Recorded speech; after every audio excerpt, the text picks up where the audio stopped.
আসসালামু আলাইকুম বন্ধুরা, চলুন আমরা আজকে জান্নাত থেকে ঘুরে আসি। কি কি করলে আমরা জান্নাত যেতে পারবো, চলুন শুনে আসি।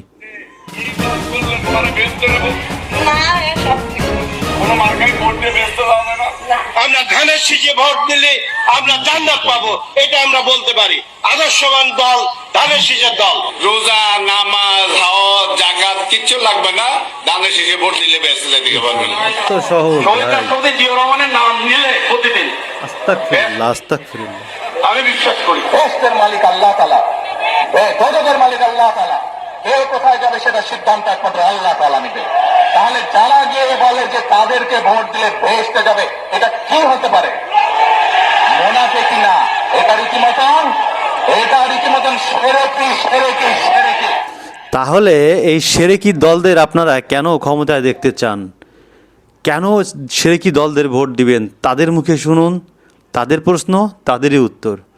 কেন এই সেরেকি দল আপনারা ক্ষমতায় দেখতে চান, কমেন্ট করে জানান। ভারতের এক দালাল কি বলে শুনুন। ভারতের high commissioner, free fair election হলে নাকি জামাত কখনোই ক্ষমতায় আসতে পারবে না এবং কখনো পারেও নাই, পারবেও না। ভারতের দালাল এখনও কিভাবে বাংলাদেশে এখনও টিকে থাকে দেখুন। চ্যানেল আইয়ের একটি নিউজ, এই দালাল এই কথা বলছে। সো দালালদের পক্ষেই থাকবে, এটাই স্বাভাবিক। কোনো দালাল যেন বাংলাদেশের ক্ষমতায় না আসতে পারে সেই ব্যবস্থা বাংলার মানুষ করবে। কোনো প্রকার দুর্নীতিবাজ, চাঁদাবাজ, ঘুষখোর, সুদখোরদের বাংলাদেশে ক্ষমতায় হবে না এবং কখনো